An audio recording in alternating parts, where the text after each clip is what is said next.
Bismillah. Assalamualaikum warahmatullahi wabarakatuh. Hamdan wa syukran lillah, salatan wa salaman ala rasulillah wa ala alihi wa sahbihi wa mawala. A'udzubillahi minasyaitonir rajim. Bismillahirrahmanirrahim. Inna anzalnahu fi lailatul qadr. Wa ma adraka ma lailatul qadr. Lailatul qadri khairum min alfi syahr. Ila akhiril ayat. Sadaqallahul azim. Bapak Ibu jamaah sekalian yang hormati, rasanya sangat bijak pengurus menyusun jadwal Ramadan dengan menyediakan judul setiap guru yang memberikan ceramah. Setidaknya judul itu akan berfungsi untuk setiap malam itu materinya berbeda. Nah, sesuai dengan jadwal malam ini telah dibuat di pengurus penafsiran dan pemaknaan daripada malam Lailatul Qadar. Itu judul. Kau sangat perlu untuk anak-anak kita. Baiklah Bapak dan Ibu sekalian, tinggi tabangnya seburuang nuri, malayuk tabangnya seburuang gagak, kedua burung ditabang patang. Ambo datang malam kini, ialah macam pojok teragak karena deklah lama yang dah datang. Alhamdulillah, karena An-Nur itu sangat berbekas di dalam kehidupan ambo. Apalagi kalau tengok demo kawan ambo, almarhum Buya Afizal Taib. Kami saya lihat sama dia sekateh kasabawah. Sebelum beliau pergi meninggalkan kita, kami pernah sama-sama ke Kalimantan. Nampaknya kepergian kami itu adalah kepergian yang terakhir berdua. Doakan beliau senang di alam sana, segala amal ibadahnya terima, dan tentu ada kekhilafan dosa yang diampuni, dan keluarga yang ditinggalkan diberikan ketabahan dan kesabaran. Amin ya rabbal alamin. Bapak dan Ibu yang hormati, kedatangan bulan puasa bagi kita umat Islam adalah segala-galanya. Tadi oleh kawan ambo, Ustadz Eri sebagai imam, itu membaca ayat Rabbana ma khalaqta hadza batila. Ya Tuhan, tidak ada satupun yang kau jadikan itu sia-sia. Allah menjadikan untuk bulan Ramadan itu pun tak sia-sia. Pasti ada makasih, pasti ada tujuan. Banyak nasawananya akan bisa diuraikan, namun kita ambil sadonam perlu sesuai jok dan dimakasih oleh judul malam ini. Bapak dan Ibu sekalian, kita umat Muhammad adalah umat yang terakhir karena tidak ada oleh umat sesudah. Salah satu di antara ciri umat terakhir kok umur kita pendek-pendek. Bah pendeknya, kalau umat dulu awak sabilah di zaman Nabi Daud alaihi salam, itu biasa seorang berumur 900 tahun, biasa saya berumur 700, bahkan 1100 ada umur orang itu. Kemudian dengan beredarnya masa makin lama makin pendek, sampailah kepada umat Muhammad sallallahu alaihi wasallam menyampaikan kalau me'ambo hanya berkisar antara 60-70. Kok lebih seketek, kok kurang seketek. Itu dijustis oleh Nabi umatnya atau kita hanya segitu. Dia wak nam berada dalam masaji kini kalau ada nalah dakik-dakik sekitar itu, tolong siap-siap. Nah itu aja. Sebab tidak akan mungkin kali siap menjadi daun lai. Kalau lah kepala tujuh, itulah hampi itu mah. Amun tak lo kamu menyuruh Pak Ibu, sianalah kepala tujuh, tolong menunjuk, tentulah habis metong itu sebeko. Nah jadi, nalah kepala tujuh, tolong siap-siap. Walaupun demikian, nang sabalun kepala tujuh, tidak boleh pula kadang hati. Sebab langkah, rasaki, patamuan, mawi itu berada di tangan Allah Subhanahu wa taala. Wa ma tadri nafsun bi ayyi ardin tamut. Nah, dengan pendeknya umur kita, dampaknya tu ada. Nah, salah satu dampaknya nang kaparalu dewa malam kini berdampak kepada ibadah. Dampaknya terhadap ibadah. Dek seketek umur, seketek kesempatan sampai waktu, ia seketek le ibadah dewa jadi. Sebab dalam Quran ko disebutkan, juga dalam kitab-kitab sebelum Al-Quran, kekhusukan beribadah tu bisanya jiwa awak menjadi tenang, ikhlas dan jujur kepada Allah. Dia tek bau sampai puluh. Sampai puluh. Makanya angka 40 di dalam Islam misteri itu.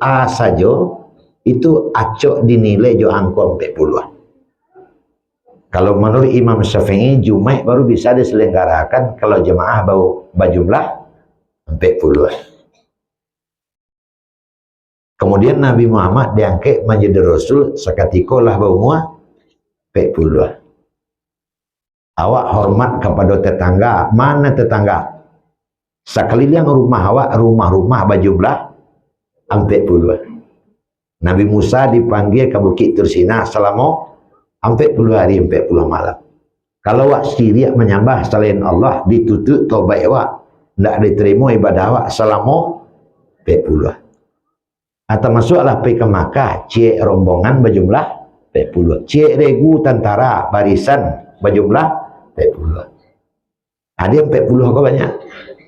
Bahkan kalau ada orang yang jalannya ada nama cik, aku lah dalam 40. Termasuk lebih ibu sudah beranak aja 40 hari je. Nah, jadi angka 40 itu memang banyak patokan. Ketika pergi ke Makkah, ada sembahyang di Madinah, namanya sembahyang Arba'in, 40 aja baru. Nah, jadi memang misteri angka 40 apa. Nah, Bapak dan Ibu, setelah wak baru 40 baru datang al-ladzah fil ibadah, kelezatan beribadah. Nah, kalau wak baru 70, 40 baru khusyuk beribadah, kan 30 tahun khusyuk awak tanya. Nah, kalau dibanding juga kawan sakit saya umurnya 900 tahun. Satu 860 tahun yang khusyuk beribadah. Bara kata ici awalnya tu. Itu di antara tinjauannya. Bara kata ici awalnya. Ibu lawak. Sementara nanti timbang dosa pahala setiba di akhirat, hisabnya itu yuk. Timbangannya itu yuk. Tukang timbang itu yuk. Serugo narakun dan disediakan oleh Allah itu yuk. Akan tak ada masuk surga seorang Allah gitu. Nah, Allah batilah, tidak sio-sio tentang itu. Khusus untuk umat Muhammad didatangkanlah bulan Ramadan. Lalu apa kaitannya dengan datang bulan Ramadan? Dengan datangnya bulan Ramadan, sakitnya amal ganjarannya hampir sama je umat tempoh dulu. Contoh bantu anak sedang awak lakukan kini. Apa menangah, bu mengecek, ibu menangah, bu berceramah. Iko berbeda pahalanya iko awak mengikuti di luar bulan Ramadan. Akecek Nabi awak, man hadaral majlis al-ilmi fi Ramadan, kataballahu lahu min kulli qadamin ibadat sanatin. Itu dulu Ramadannya. Sianantai menghadiri majlis ilmu di bulan Ramadan. Apa itu anta jadi gini? Maka Allah memberikan pahala kepada orang nadir itu. So, sadonya gini kan? Setiap langkah nananya langkahkan dia ngajaran pahala bagaikan beribadah 1 tahun. Ajalah Pak. Makin banyak langkah, makin jauh rumah, tentu makin gadang pahala. Apalagi langkah kau pendek lo dekat kaki singkek. Aco tanya boka Pak Ibu cek, kok iyo arah itu? Baanan datang jo onda jo to. Anda ada aturannya dalam Quran, anda ada bersuara dalam hadis. Ambo ambil aturan surang sabalik roda auto roda onda sama selangkah. Nah, itu cara. Baiklah. Kira-kira menuri apa? Menuri ibu, kau takut-takut wak, takut-takut magi. Nan malam kini siapa nggak yang sampai yang kadang palo kayo. Ambo malah. Tadi ketua wak mengecek mambo dari Parmanjang, berdua orang rumah. Aku nan sirah aku punya rumah.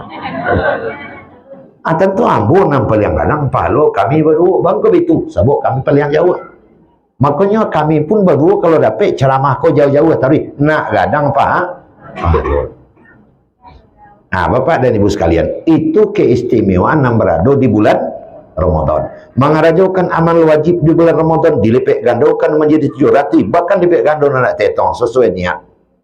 Mengarajokan amal sunat di Ramadan sama juga mengajukan amal wajib di 2 Ramadan. Alhamdulillah. Apolai kalau batapein puluh amal kita dengan malam Lailatul Qadar. Khairum min alfisah. Lebih baik daripada 1000 bulan. Makanya pengurus baik judul paswana. Namun Bapak dan Ibu, keberadaan bulan Ramadan dengan Lailatul Qadar bukan ansih untuk itu saja. Kita akan coba membahas pada kesempatan kini secara pendek. Lailah artinya malam. Bila disebut malam, mulai terbenam matahari sampai terbit fajar. Malam Qadar itu malaikat turun. Salamun hiya hatta matla'il fajr. Malaikat dan malam itu sampai turun ke bumi, terbit fajar. Jadi mulai matahari terbenam sampai terbit fajar, itulah kelangsungan malam itu. Dalilnya Al-Quran. Salamun hiya hatta matla'il fajr, sampai terbit fajar. Cik. Kemudian apa artinya Al-Qadar? Lailatul Qadar. Qadar bahasa lainnya takdir. Bila diterjemahkan ke dalam bahasa Solo, ketentuan, ketetapan. Ditimbahkan ke dalam bahasa Jawa, nasib, tahapan-tahapan kehidupan. Itu namanya takdir. Dan Allah berkuasa penuh untuk takdir itu. Innallaha ala kulli syai'in qadir. Itu kalimatnya dari situ. Setiap sesuatu oleh Allah telah ditentukan takdirnya, ketentuannya. Termasuk kita nak duduk melongo malam kini. Bila kalai mengakar rajo di waktu anak-anak, baawak di waktu remaja, dia banyak remaja cuk sabui tadi. Baawak setelah dewasa, sianang kalaki, sianang kabini. Kan ya itu nak bu. Ana ya bu. Bara orang anak awak, bara laki-laki, bara padusi. Sampai-sampai kah jadi awak nanti, kah jadi pedagang kah, kah jadi pejabat kah, kan begitu. Dan sampai bila akan mati, itulah ada takdir ditentukan oleh Allah sebelum kita lahir. Itu namanya karajo penuh perencanaan.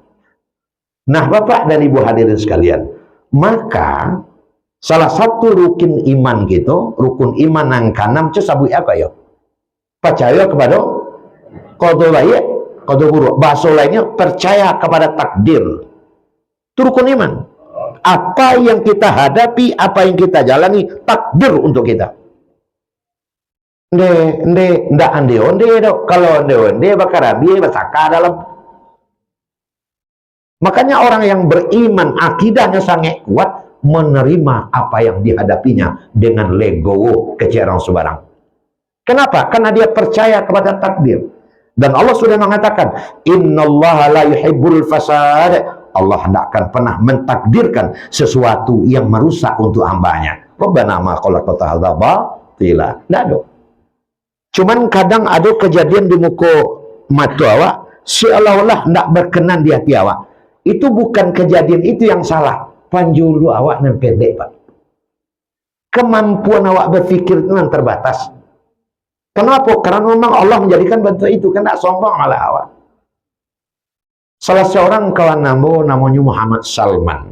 Bekerja Kementerian Agama di kota Palembang. KPRI pernah bercerita kalau tidak salah Imam awak malam begini. Hari itu dia sudah harus hadir jam 10 di Belitung. Sehingga dari rumah langsung merangkai ke bandara. Ambil taksi. Mas katanya, saya jam 6 sudah harus naik pesawat. Ya kita lewat sini aja Pak, agar tidak macet katanya. Ya nggak apa-apa, pokoknya nyampe. Rupanya ke jalan tuh macet. Lah pukul 7 udah tiba bandara, pesawat lah tabang. Nyo berang-berang ada taksi kok. Ntar macet ke Ciangkama, dan tinggalin pesawat yang kau. Tapi apa yang terjadi Pak? Setengah jam setelah dia marah sama sopir taksi, dapat kabar pesawat nan bakal nyotompang manuki sama Sulawesi. Sampai kini kan tak basuh badan pesawat ter. Kan semua ada ngam. Pak Ketua ya, mau dengar. Nyo cari supir taksi kau balik. Biar cik, untung bawa dia ke situ pun dah ada lain. Nah, dalam Al-Quran cerita tentang Luqmanul Hakim juga ditemui, Pak. Luqmanul Hakim dengan anaknya Taran, dia punya seorang anak namanya Taran, Taran bin Luqman. Dia pernah pergi ke satu daerah berjarak kira kurang lebih 19 kilo, antara 20-19 kilo, ke satu kampung untuk berdakwah. Membawa kandaan keledai. Keledai kok kan dia teh kambiang kadangnya seketek. Jadilah 7 kilo jalan mengecek letaran. Ya, ayah dang. Keledai lah sampai 4 jalannya ya. Balik dia nampak. Ya keledai ketek semua kadangnya naik. Dia lah taras tu jadi dia mataran. Kini bitulah turun wak dari keledai ko wak iri se keledai ko. Ang mamacian miri berjalan soalnya. Iyo ya, turun keduanya. Dia gilah kedua tali keledai ko ke anaknya Tarat, lalu bayi dia mang. Abarampek lah hamba Allah ko berjalan. Keledai dua ikut, nyoba ya bana. Karena dek jalan sangat kusuk memikirkan apa yang dikarajokan sampai di kampung sampai nyoba dakwah, lupa mencalik ke belakang. Pas dia mencalik, nggak ada anaknya leh. Nggak ada keledai, kamu apa aja tadi? Nyoturik lah ke belakang balik. 3 kilo jalan basuh anaknya tergeletak tapi jalan. Ternyata anaknya kakinya tersusuk tulang yang ada racun, pingsan. Keledai nan duit ku lah mangangong saya. Dek keledai ku tak lo bayin boan kasih Luqman. Naknya kasih bo dek keledai pak Luqman tertusuk kan itu nanya. Keledai mangangong saya. Diperesok, oi ternyata tersusuk tulang lah anak saya. Oh ada racun. Nyopreso dalam sejarah kita baca dia cabut itu tulang pakai gigi. Sadangnya mau be anaknya tadi datang seorang pemuda kau marah terontang marah uang segala macam tacanang Luqman anak dia tertusuk kaki waang marah uang baan sawananya kok Pak ambo bukan marah uang karena itu Pak, tapi ambo harus sayang bana Tuhan ke apa kalau anak apa tidak tersusuk tulang apa pasti hadir jam 8:30 di kampung tu. Pak Li tahu tak kampung tu sudah dihancurkan oleh Allah dengan banjir besar, seluruh penduduknya meninggal. Alhamdulillah mujur tertusuk tulang kaki yang waitar keindak dah 2 wali. Subhanallah. Amo yakin awak nak berada dalam masjid acok tertusuk tulang maka terima saja. Mungkin ibu pernah mengalami, bapak pernah mengalami, kita semua pernah mengalami, tapi ada hikmah di belakang karena Allah sayang kepada kita. Cuma tak tusuk tulang kaki anaknya, mungkin sudah hanyut oleh banjir besar. Kan begitu. Nah, makanya orang yang percaya kepada takdir, iman dan akidahnya sangat kuat. Nanti jadi tugas kita hanya berusaha dan jangan terlalu risau untuk memikirkan hasil dan akhir dari pekerjaan kita. Man purposes but God disposes. Manusia hanya berencana. Tuhan yang punya keputusan terakhir. Wa ilallahi akibatul umur. Allah yang punya urusan lain. Ini paham Pak Ibu? Itu dua-duanya. Nah, sekarang begini. Meskipun Allah sudah tentukan umur sekian kamahadopi iko. Umur sekian kamahadopi iko. Umur sekian kadatang iko. Itulah ada takdir dari Allah. Makanya dalam ucapan sehari-hari pernah ada ngatur, iyalah kan nasib dah nyok. Malah ada celek rata tangan mah. Apapun bahasanya, tapi pemahamnya seperti itu. Apapun makannya, minumnya betul sosro. Artinya bersikukuh dan menerima apa adanya yang datang dari Allah. Baso malam kini kami kedatang dari Padang Panjang Badu, kama ngaji, itulah ada tertulis. Tapi yang paling mabayo Pak, kan ada juga kadang-kadang anak bertiga jadi orang elok, seorang jadi maling berdua, jadi maling berdua. Banyak kau maling seorang, lah ratanya, lah nasibnya. Bisakah begitu? Nggak bisa Pak. Kenapa? Nah begini, Allah yang menentukan jalan kehidupan kita. Memang sudah ditentukan oleh Allah. Apa buktinya sudah ditentukan oleh Allah? Ada hal-hal yang sudah kita usahakan, rasanya sudah maksimal. Tapi ada si Allah menghalangi. Bantu Salman kau namu kemenak kota Palembang tadi. Lah disiapkan tas sejak malam. Lah disimir sepatu sejak malam. Sebelum subuh letak sepatu sudah sembahyang subuh langsung dipasang. Itu kan maksimal. Maksimalisasi persiapan. Tapi apa yang terjadi? Tinggal. ternyata Allah berkehendak lain untuk kebaikannya sendiri. Begini hidup ya baru. Kan seperti itu. Banyak hal yang kita rencanakan tidak terjadi. Nah sekarang kalau ditanya kepada seluruh kita nan hadir dalam masjid, tentu awak menginginkan kalau dapat takdir Allah tu yo rancak untuk awak. Betul tak Bu? Kok rasaki murah, kok umur panjang, kan itu doa permadona awak kan itu mah. Kalau cara saya suak tu disolok kau mau tahu mana? Pak Ibu kan tahu 5 tahun boleh sekolah balik mah. Siswanya waktu mendoa pakai kumayan siswa. Abang biak kumayan abang bakar tu. Aku mah tengku, aku mah ustaz, aku mah buya, anak rezeki murah nanyo, nama panjang. Kan begitu tu. Kadang tak ada kumayan cik doang saya, kakak itu cubanya. Lain baunya. Ya, anak rezeki murah, nama panjang. Iyo bitu nanyo. Makasih sampai tujuan tercapai, jangan payah banawak dalam hidup. Itu seluruh kita. Nah Allah mengatakan laha makasabat wa alaha makasabat. Kepada seseorang pasti aku berikan sesuai dengan usahanya. Sianan menanam, inyolah nan manuai. Nanam padi panen padi, nanam tarung panen tarung. Tidak ada nanam padi, tarung panen. Tidak ada terus. Tidak ada terus. Apa acaranya? Tadi kan ditentukan oleh Allah. Nah Bapak Ibu, ada malam Lailatul Qadar. Tatanazzalul malaikatu war-ruh. Malam itu malaikat dan roh itu malaikat Jibril itu. Bahasa atau ketuanya Jibril turun. Biizni rabbihim. Masing-masing job diberikan oleh Allah. Kamu pergi ke Solo. Sedangkan saudara-saudara engkau pergi ke Talang. Kau pergi ke Solo. Kecek Jibril membagi tugas. Kenapa malaikat itu diperintah oleh Allah untuk turun? Mengamati umat Muhammad sedang manga jadi malam Qadar itu. Min kulli am, masing-masing punya job description. Mencari sedang manga awak malam itu. Sehingga setelah malaikat turun, ada nama suaranya sedang baca Quran. Ada nama suaranya sedang salat. Ada nama suaranya sedang zikir. Ada musuh sedang ceramah, betul ambo. Ada musuh yang sedang jadi imam, betul sehari. Tapi ada juga musuh sedang minum, kan itu. Ada musuh sedang barang buang. Ada musuh sedang terkikik-kikik rala. Ada musuh sedang mencicik terompaman ke dibawa lalu pulang. Ada musuh sedang macam-macam. Sedang mengapakah dia dilihat oleh malaikat? Itu malaikat melapor kepada Allah. Ya Allah, Buya Alizam datang dari Padang Panjang tu pas malam Qadar ke Solo, ambas ambo turun, nyo sedang mangko ya Allah. Di orang rumahnya. Nah, ke orang rumah kau sabui tawi kau kan itu. Orang rumah. Ya. Nak tahu ya bahasa ambo yo bini kamari ke itu Pak Ibu ya. Buat dulu kamar Pak Ibu pakai supir. Akhirnya supir tak amu hanya dibawa kan termasuk orang rumah aku ini. Dia sedang mengikuti Allah. Nah Bapak Ibu, apa takdir yang sudah ditentukan oleh Allah tadi akan tetap seperti itu atau akan diperbaiki oleh Allah? Yang menentukannya adalah sedang mana awak dicari oleh malaikat sesuai lapornya kepada Allah di malam Qadar. Kami salah tangguh Bapak Ibu ya.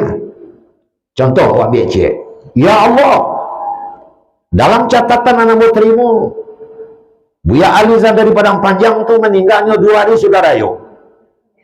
Tapi pas kami turun malam tadi di malam Qadar, beliau sedang memberikan ceramah di Solo. Betul-betul ikhlas karenamu ya Allah. Apakah akan dirubah atau bagaimana ya Allah? Oh begitu, iya. Kalau dia sedang ceramah, kalau sedang sholat, sedang berzikir, temannya bagaimana? Temannya ada cek lagi Allah tidak sedang apa dah. Menurut catatan yang kau berikan kepada aku, si Pulan kawan Buya Alizar tu, ini meninggal 2 tahun 10 tahun setelah hari raya. Tapi yang bawa turun kami turun malam itu sedang minum. Oh gitu yo. Apa tukang saja Buya Alizar tadi? Bukan 10 tahun lagi. Akhirnya rencana 10 tahun jadi 2 hari sudah raya jadinya. Jadi nasib kita akan diperbaiki oleh Allah sesuai dengan apa tampilan kita malam itu. Allah mengatakan demikian. Inna anzalnahu fi lailatul qadar. Jadi Bapak Ibu baru masuknya laha ma kasabat wa 'alaiha ma kasabat. Diberikan oleh Allah kepada kita nasib itu sesuai dengan usaha Allah. Bila malaikat mencatat untuk periode 1 tahun di malam qadar, maka malam qadar itu adalah malam Allah memperbarui catatan baanan kerajaan untuk 1 tahun akan datang. Amo tadi sange kadang hati Pak Ketua awak menyampaikan di masjid kita akan digelar i'tikaf. Alhamdulillah. Nyo kayak gitu tuh. Ya Allah, kami turunnya sedang beriktikaf ya Allah. Oh itu yo. Banyakan lah bolehnya. Diri rayo kok, ya Allah. Pinan seorang lagi Allah orang iktikafnya rokok jadi dua ya Allah. Nyarugi ngelehnya ya Allah. Sekali-kali bantu itu dalam bahasa awaknya. Maka oleh karena itu di malam qadar itu usahakan kita sedang beribadah. Tatanazzalul malaikatu war-ruh. Seketika malaikat turun ke bumi. Nah, Bapak dan Ibu sekalian, itu diantara penafsiran umum menyangkut dengan malam qadar. Cuma seketika kita luruskan. Malam nang qadar itu Bu ya, informasi yang sampai ke kami ialah di malam-malam nang gaji setelah 20. Tahirru lailatul qadri fil witri. Tunggulah malam qadar itu di malam nang gaji setelah 20. Abalalah kacaro, puasuak patangko ados nari Rabu, ado nari kami. Apa ceritanya tuh? Ganji ada Rabu, rano ada kami. Ganji ada kami, rano ada Rabu. Angkat hilang lo kamu lagi, muak ada tak ada cetek lagi. Tentu itu tuanya. Apabila ganjil yang puasa hari Rabu, genap yang puasa hari Kamis. Mau rasul kata Solo mungkin balang juga rasanya. Ya balang. Tidak perlu diinformasikan, ambo kami yang tidak perlu, tapi menjadi balang. Apa caranya? Allah sudah lebih dulu. Rabbana ma khalaqta hadza batila. Tidak ada satupun yang sia-sia. Perselisihan dengan ikut takkan sudah sampai kiamat. Sebab keduanya benar. Tapi baca caranya letak gaji tadi. Inna anzalnahu fi lailatul qadar. Quran diturunkan malam qadar. Tanggal berapa Quran turun? 17 Ramadan. 17 Ramadan itu sebelum 20, sesudah 20. Sebelum berarti malam qadar juga ada sebelum 20. Pertama itu. Yang kedua, ganjil. Ada yang ganjil, ada yang gano. Sesuai bila mulai puasa. Apa ceritanya tuh? Maka Imam Al-Ghazali sebagai seorang ulama yang patut dijadikan standar ucapannya, keceknya, itu bukan urusan kita. Nan jaleh. Sianan ingin batamu jauh malam qadar, tunggu saya saja awal Ramadan sampai selesai. Bibir kau. Jangan ada umpang sekali lah jo. Setuju Ibu tuh? Itu pasal setujui. Sehingga kalau tidak pernah ada absen satu malam pun, saya pun bisa jamin salah satu malam bertepatan dengan malam qadar. Nih mau umpang dua malam ya, anda bisa jamin lah. Sebab boleh dikatakan malam itu tidak ada tanda, tidak ada ciri. Kalaupun ada setelah malam lewat, dan itu pun tidak ada urusan awak. Sebab rahasia terbesar adanya malam qadar supaya kita terdorong untuk melaksanakan ibadah mulai dari awal sampai akhir. Itu masalahnya. Tunggu saja tanggal 1. Cuman pek lain mau ceramah untuk kado dan tunjuk tangan ibu-ibu yang masih muda. Batu ya, kami ada 5 hari tak bisa ke masjid doh. Tak bisa beribadah doh. Jangankan 5 hari tak bisa beribadah. Akecik Nabi awak. Anggap Ramadan yang sedang kau lalui adalah Ramadan terakhir dalam kehidupanmu. Bisa tak awak di dalam masjid menjamin bulan Ramadan tahun depan kita masih ada? 1 menit saja kita masuk ke bulan Ramadan, taruhlah awak puasa di Rabu di Siko. Pas matahari terbenam, kita sholat maghrib langsung mati. Pahala sebulan Ramadan Allah sudah sediakan untuk kita. Innamal a'malu ancamalah. Tak beribadah pahala dojo. Mujur yang mati 1 Ramadan mah. Akhirnya kok 5 hari tidak datangnya. Tidak masalah, asalkan tetap ada berniat. Lah sana hati ibu tuh. Alah, itu balunya. Kalau apa-apa tidak ada alasan dah kan itu. Nah, masih ada permasalahan cilik. Masih ada yang mendebat Bapak. menurut ilmu yang diterima, waris yang disambut ya, malam kadar tu kan 1 minit 2 minit ya. Bahkan kalau malam tu tiba kayu suji air kareh, kan ada kita dengar itu. Sehingga di Purwokerto ada kejadian, gurunya menyampaikan malam kali itu air kareh. 10 terakhirnya cubalah sembahyang tarawih di tepi laut. Malam kawarau mbak banyak kan itu. Lah biar Ramadan nombak ke manguru ayo. Iko guru dia lihat nyokat dah, nyeburu-buru kok. Lu tahu je. Tidak ada sama sekali. Kalau 2 menit, 3 menit berarti hikmah malam qadar menjadi hilang. Apa hikmahnya? Beribadah. Kalau 2 minit, ibadah maka dibuat 2 minit. Kadang latihan tahan kiri sabui, dek panek antah perlu menengah dibaca, ku sudah 2 minit lama. Pas mulut tengah ngomong qadar tiba. Mulut pitawi ulang qadar habis. Tiba dia kira bertanya, ambil ulang qadar tang. Kan itu dari malaikat. Ulang qadar tiba dia kuat, tak mah pitawi mulut kau. Ulang qadar habis cek. Itu jadinya. Satu yang kedua, ada cerita. Ada seorang buya malam itu pergi ambil uduk ke pencuran, dibuka sampai pencuran, kira dia tak milih, tapi dia tak sadar. Bagus, masuk tak kocek dalam pencuran. Dia ambilnya sorbannya letaknya tekaran tiang kayu, nyopai ke teh pasal celang dengan baju. Celiak, milih ya tadi. Dia ngambil uduk. Selesai beruduk, nyambil sorban, tak ada. Sorban dia teh. Ternyata malam qadar sudah berlalu deh, lupa dia berdoa tadi. Kecek cerita tu. Surat pencuran dibuka, ia tak milih, ia sedang kareh. Sorban dua tanda terantiang, rupanya rantiang kayu sujud. Ayamnya dia kayu tagak katanya buatnya putih. Nah, apakah itu benar? Tu cerita tu no way, tak ada jalan tu.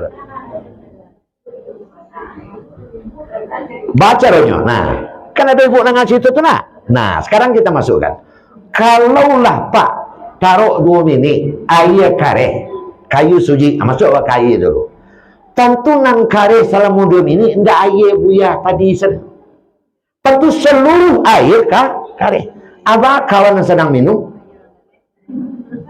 Nang sedang minum, sedang kali jadilah. Nang sedang minum. Tentu tak tersakia. Masih untung sedang minum Pak, Bu. Nang sedang buang air bakal. Tentu lalu pakainya. Itu aja. Makin tak terima dia akal. Kayu sujud. Tentu lah nasib kawan kita nang rumahnya di perak kayu, tentulah runtuh-runtuh rumah. Makin tidak bisa diterima. Apalagi kalau kita kembali kepada Al-Quran. Salamun ya hatta matla'il fajr. Sampai terbit fajar. Makanya itu tidak peduli. Jadi 2 menit, 3 menit itu pun tak lo ngerti di mana rasa cerita pun. Tapi najaleh wak kembali kepada dalil-dalil Al-Quran, kembali kepada yang sesungguhnya. Malam itu sampai terbit fajar, malam kawara itu tidak urusan awak. Isilah kegiatan ibadah setiap malam. Apalagi tadi disampaikan ada i'tikaf, alhamdulillah, dan kita bermohon kiranya salah satu malam betul-betul bertepatan dengan malam Lailatul Qadar. Kapakan baru kakoto panjang lalu bakelo kamu harus mengaji malam tidak boleh panjang karena bisu aduh pula. Mungkin sampai di situ Pak Ibu, mudah-mudahan ada manfaat. Banyak maaf. Assalamualaikum warahmatullahi wabarakatuh.